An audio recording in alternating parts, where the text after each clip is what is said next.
Country music was never meant for polite drawing rooms. It was born in shotgun shacks, prison laundries, and diesel-fumed truck stops where truth comes cheap and lies get you knocked out.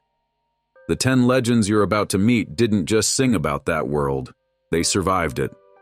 Broken bones, busted marriages, federal raids, midnight brawls, and more lonely miles than a Greyhound odometer could handle all flowed straight into their melodies. Their verses were forged in busted knuckles and cigarette sparks, and every chorus carried the grit of sacrifices you won't find in glossy album photos. Walk their trail, and you'll stumble over police reports, pawn tickets, and bar tabs, but you'll also hear the heartbeat of a genre that never learned to quit. Stay to the finish, because with each story the stakes get higher, and by the final note you might never hear classic country the same way again. Jerry Reed burst through the saloon doors first, all grin and guitar smoke, a fleet-fingered sorcerer who could make 6 strings sound like a bar fight between freight trains. Long before his sly charm stole scenes in Smokey and the Bandit, Reed was a Georgia road dog living out of a sun-bleached pickup that smelled of catfish grease and transmission fluid. He hustled pool in Lafayette, slept under bridge pylons, and once wrestled an alligator at a county fair just to settle a $50 bet he couldn't afford to lose.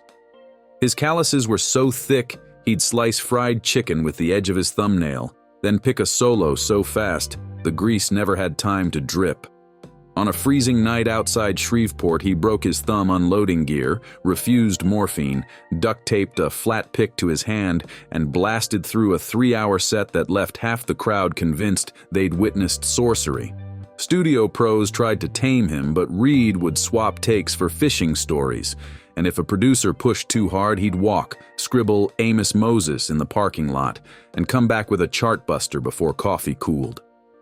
Charm, wit, and danger swirled around him like cigarette smoke. Friends swore he could talk a cop out of a ticket, lay out a heckler with one punch, and finish a new song during the ride to county lockup. Life on the run suited him. Highways for hallways, neon for nightlights, and applause for alibis. If Reed was mischief incarnate, Johnny Cash was the restless conscience of American music. Tall, haunted, and dressed like a funeral he refused to leave, Cash carried his own ghost story wherever he roamed. He sang for inmates at Folsom and San Quentin while rifle barrels glinted in the spotlight, yet somehow sounded like the freest soul in the compound. Long before that redemption arc, pills and grief had turned highways into blurred tightropes. One dawn near El Paso, he crawled inside a dusty cave convinced the devil's hounds were on his heels. Instead, he found stillness, scribbled a prayer, staggered out, and began the slow trek back toward daylight. Every relapse added verses to Ring of Fire, and every courtroom appearance sharpened I Walk the Line. When June Carter finally lassoed him, Cash poured the demons into gospel albums, but he never let them escape. He just taught them harmony. Even in his 60s, he played a show with pneumonia, voice ragged as barbed wire. The crowd hung on every rasp because they felt the battle happening in real time. Years later, when industry suits declared him washed up, producer Rick Rubin handed him an acoustic guitar and pressed record. The resulting stark American recordings reintroduced Cash to a new generation, his weathered baritone stomping over 9-inch nails and Soundgarden covers, proving pain doesn't expire, it just changes key. Cash proved sincerity can roar louder than amplification, and that darkness, if stared down long enough, can be bent into melody. Waylon Jennings followed, a baritone freight train wrapped in leather and stubborn grit. He picked guitar strings thick as tow cables and laughed at anyone who tried to set a bedtime. When Nashville producers layered syrupy violins over his demos, he yanked the reels, booked a grimy studio on Music Row at 3 a.m., and cut tracks with bikers and drummers who knew how to swing a fist in 4/4 time. Survivor's guilt rode shotgun ever since that winter night in Iowa when a coin toss kept him off the plane that killed Buddy Holly. To outrun the memory, he chased marathon amphetamine binges, poker tables stacked with other people's rent money, and crowds so rowdy bouncers needed bouncers. At one point, the DEA kicked in his studio door mid-session, found a pound of powder, and still couldn't silence him. Waylon stepped to the mic, joked about the most expensive cocaine I ever bought, posted bail, and turned the ordeal into a platinum album. If a venue tried to dial down his amps, he'd buy the PA. If a label threatened lawsuits, he'd mail them a gold record with a handwritten note. Told ya. No wonder 1976's Wanted. The Outlaws, country's first million-selling LP, featured his mugshot on the cover, daring the establishment to catch up. By then his heart had an irregular beat from years of chemical warfare, but he kept barreling forward because borrowed time felt like the only honest currency he had left. He wasn't rebelling, he'd insist. He was just breathing at his natural volume. Merle Haggard's origin story reads like a Steinbeck chapter gone sideways. Born in a converted boxcar, he escaped every juvenile hall California could build, hopping freight trains under moonlight until a botched Bakersfield burglary landed him in San Quentin. From his cell, he watched Johnny Cash swagger through a prison concert and decided music might just be a legal way to feel outlaw adrenaline. Inside, he studied theory, led the inmate band, and once foiled an escape attempt because losing parole points would delay his new dream. Paroled with $20 and a borrowed suit, he returned to bars packed with blue-collar ghosts who recognized themselves in his cracked tenor. Songs like Sing Me Back Home painted tragedy so vivid that Vietnam vets wrote to thank him for articulating things they couldn't say out loud. Politicians labeled him a rabble-rouser for Okie from Muskogee, but factory workers called him Prophet. Years later, President Nixon invited him to the White House. Merle obliged, then stole ashtrays as souvenirs, and wrote another hit on the flight back. Backed by his band The Strangers, he forged the Bakersfield sound, twangy Telecasters and diesel-rich bass lines that cut through the polished Nashville gloss like a blowtorch through velvet.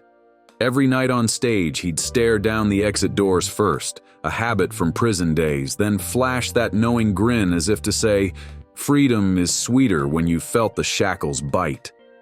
He remained a working man's compass until his final breath, passing away on his birthday, guitar still within reach, spotlight forever locked on honest imperfection. Hank Williams burned hotter and shorter than anyone before or since, a comet of heartbreak whose tail still scorches radio antennas. Chronic back pain from spina bifida and the bottle he used to medicate it formed a cruel duet. He'd limp onto the Opry stage with help, transform into a wild angel crooning, "I'm so lonesome I could cry," drop Jaws, then collapse backstage with pills and moonshine as the encore. Under the alias Luke the Drifter, he cut moral recitations too bleak for mainstream spins, preaching salvation even as his own life unraveled. Fired from the Opry for drunken no-shows, he earned money by selling hit songs to lesser writers for gas cash, then blew the money on another disastrous tour. New Year's Eve. 1952 found him in the back seat of a baby blue Cadillac, syringe mark still fresh, heading to a gig he'd never reach. Some say his heart quit in the West Virginia cold. Others whisper the Angels wanted their songwriter back early. His mother collected royalties for decades, but even that steady trickle couldn't fill the crater he left in country music. Ask any dive bar picker today to play the saddest tune they know, and odds are they'll lean into a Hank lament, fingers trembling like they're holding a lit match too close, aware that those chords were paid for with the ultimate price. What's certain is that every aching vocalist since has been borrowing pages from the book he finished at 29. George "No-Show" Jones wore self-sabotage like a rhinestone cape. When Tammy Wynette hid the car keys to keep him from the liquor store, he fired up a John Deere mower and puttered 8 miles down the highway at 5 miles an hour, waving to cops who were too stunned to intervene. He missed concerts, marriages, and court dates, but when he finally made it to a mic, the universe seemed to pause. Recording "He Stopped Loving Her Today," Jones was so wrecked he couldn't remember verses. Producer Billy Sherrill sliced takes together like battlefield triage, creating what many call the greatest country recording ever pressed. Jones outlived bankruptcies, benders, and a heart attack triggered by years of 90-proof breakfasts. Friends swear he once woke from a blackout, saw his own platinum record on the wall, and asked whose song it was. Gravel and silk mingled in his throat, a biological mystery doctors never solved. Younger stars begged for collaborations. Most left the studio shaken, realizing the melancholy they'd been faking was Jones's waking state. Toward the end, he swapped whiskey for strong coffee and gospel tunes, but the tremor in his delivery never faded. It was the echo of a man who'd stared into his grave and decided the acoustics were perfect. Loretta Lynn hauled her first pawnshop guitar across Kentucky hollers while balancing toddlers on her hip and coal dust in her lungs. Married at 15 to a moonshiner nicknamed Dew, who alternated between kisses and fist-shaped apologies, she discovered songwriting was safer than silence. Her debut single Honky Tonk Girl got promoted the DIY way.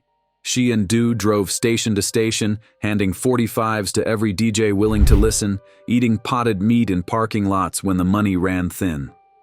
By the time Nashville gatekeepers noticed, Loretta was already writing songs about birth control, divorce, and cheating from a woman's vantage, subjects most male execs wouldn't say aloud, let alone put on vinyl.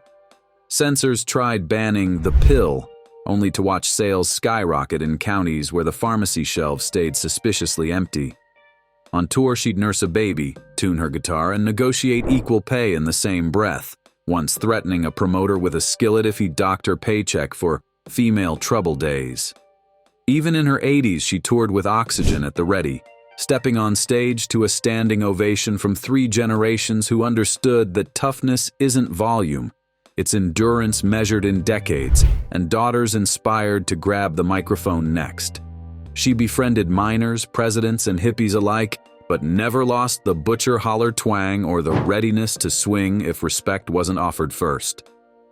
David Allan Coe barreled into Music Row like a wrecking ball painted psychedelic, broadcasting his mailing address so fans, and enemies, could find him. Fresh out of a decade behind bars, his arms a roadmap of penitentiary ink, he parked that retired police cruiser outside the Opry and blasted demo tapes until security called the cops, who recognized him from the old days and suggested a quieter spot.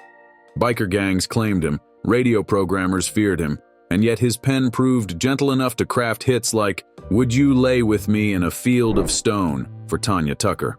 Rumor says he once kidnapped his own drummer for showing up late, then wrote a remorseful ballad during the ransom drive. Coe's underground albums dripped with language that still scares streaming algorithms, but ask him why, and he'll shrug. I just wrote my truth, and sometimes truth has teeth. Yet for all the theatrics, his toughest act may have been survival. Multiple shootings, bankruptcy, and a near-fatal car crash that crushed his ribs couldn't silence him. He walked back onto a stage with metal rods still holding his spine, opened with "Please Come to Boston," and proved that even the most notorious outlaw can bleed vulnerability when the lights hit just right. He toured in a hearse, slept in truck stops, and carried a python named Quiet on stage because, in his world, intimidation was cheaper than insurance. Willie Nelson embodies a softer brand of outlaw, proof that iron can hide beneath velvet. Raised by gospel-singing grandparents, he penned "Crazy" for Patsy Cline while still sweating through Texas roadhouse shifts, then spent a decade failing in polite Nashville before retreating to Austin's cosmic cowboy scene. He grew his hair, torched the rulebook, and recorded Red-Headed Stranger for $20,000, a sparse concept album executives predicted would flop. It sold millions and bought Willie a ranch fit for his herd of rescue horses.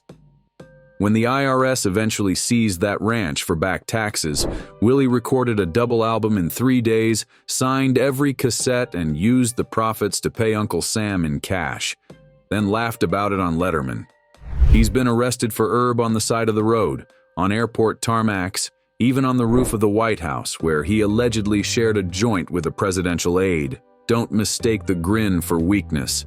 At 70, he earned a black belt in Gongkwon Yusul, and when an overzealous fan yanked his braid mid-song, Willie hip-tossed the man into the front row without missing a chord. His Highwayman supergroup with Cash, Jennings, and Chris Christopherson became a traveling masterclass in resilience. 4 aging rebels proving night after night that battered lungs and aging fingers can still ignite an arena when the songs are honest enough. True to form, he later sent the braid grabber an autographed guitar. Lesson learned, no hard feelings, pass it on. Tammy Wynette was the heartbreak queen who learned early that survival sometimes means singing through clenched teeth. Before stardom, she balanced beauty school classes with picking cotton and caring for 3 daughters, occasionally pawning her wedding ring to buy bus fare to recording sessions.